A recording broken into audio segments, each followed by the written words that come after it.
Hey everyone, Breaking Dawn is coming out this summer, the last book of the Twilight series from Bella's point of view. And even though there's most likely going to be other books and other stories told from different perspectives, the main story is coming to an end soon. And there's no reason that you shouldn't be able to read the last book when it comes out this summer. Now I know not a lot of people have actually read the whole series, and I know that this is a pretty big and intimidating book on its own, much less 3 of them.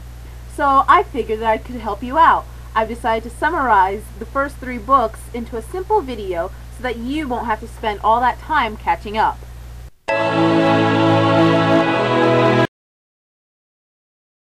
We start off in Phoenix, Arizona, where the main character, Isabella Swan, who goes by Bella, has decided that she's going to go live with her father, Charlie, in Forks, Washington. Everything seems normal at first at this little tiny town of Forks, and everyone seems to be really nice to Bella, except for one person. This guy called Edward Cullen.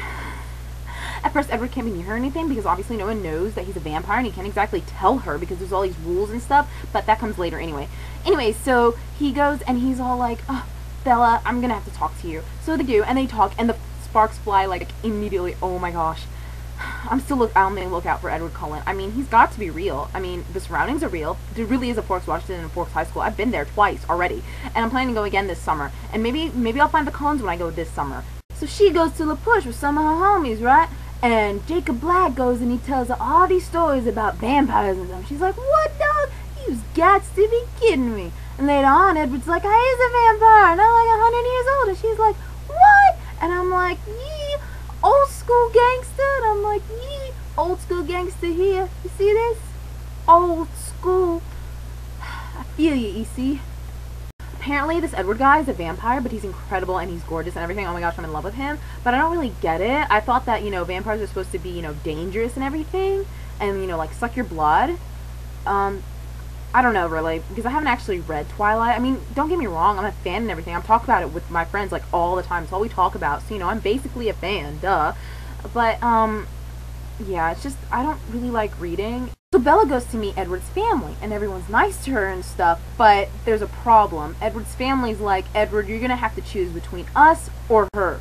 So Edward and Bella decide to run away, and they get married because, Bella got pregnant, and then, no, wait, that was a fan fiction I wrote.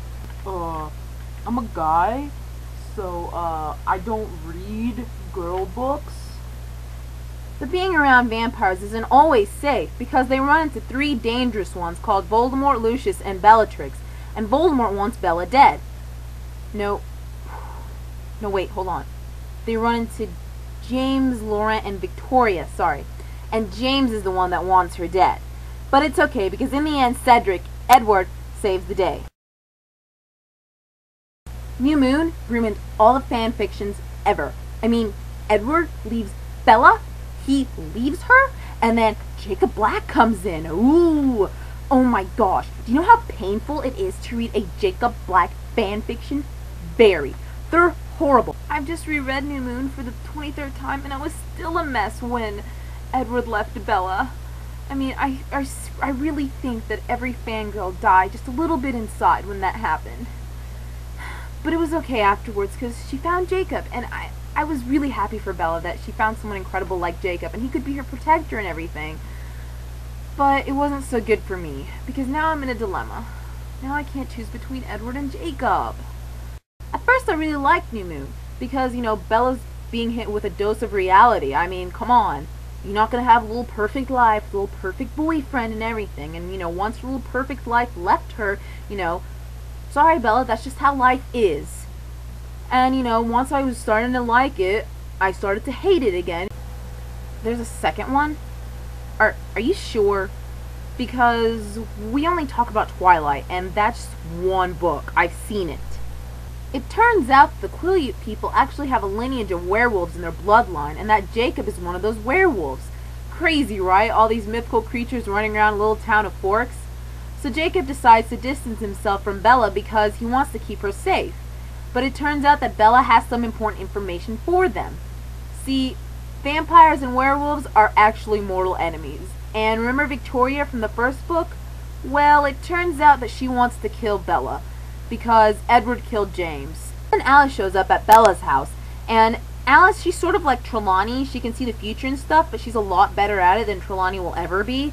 But this time, Alice got everything wrong. See, she can't exactly see the actions of the werewolves, so she really pulled a Trelawney and predicted something way off.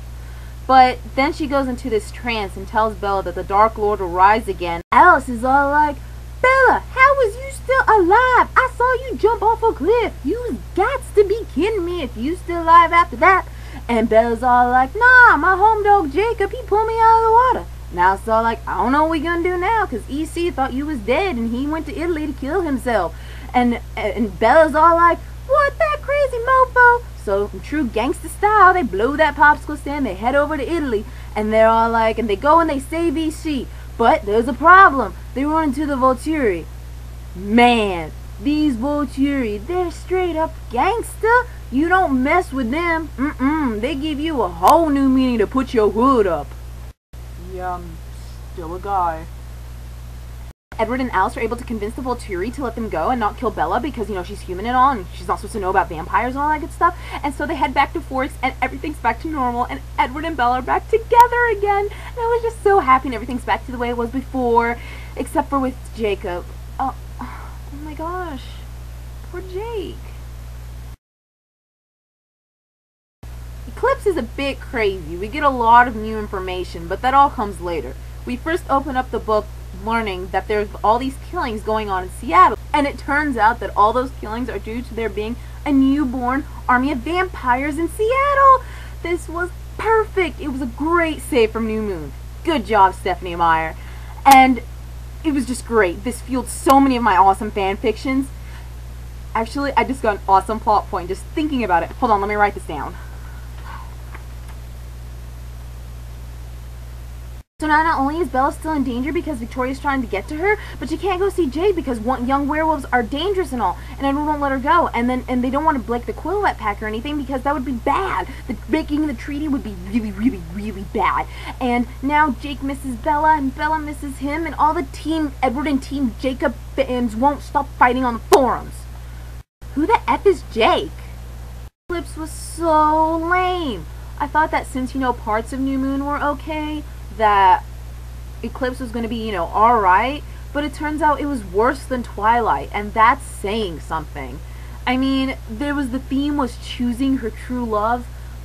Choices. I wonder where that came from. It is our choices, Harry, far more than our abilities to show us who we truly are. Wait.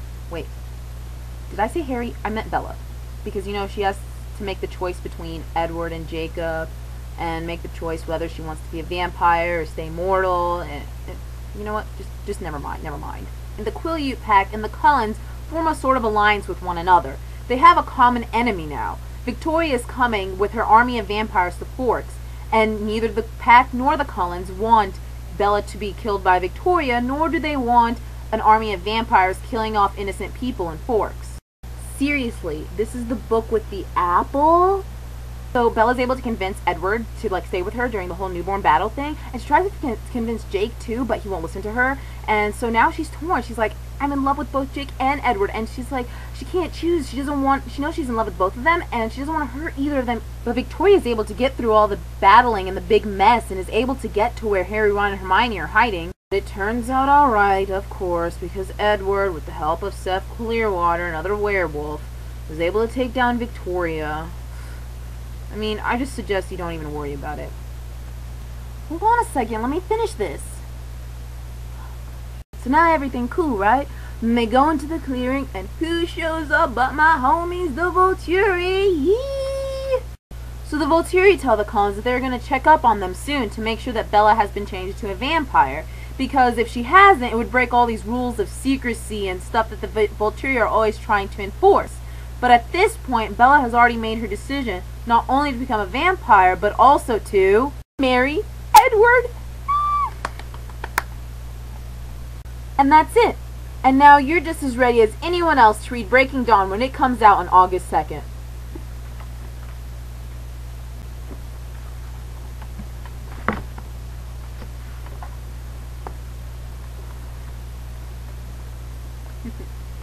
Oh, I saw this montage on YouTube with the movie clips, and it looked really good.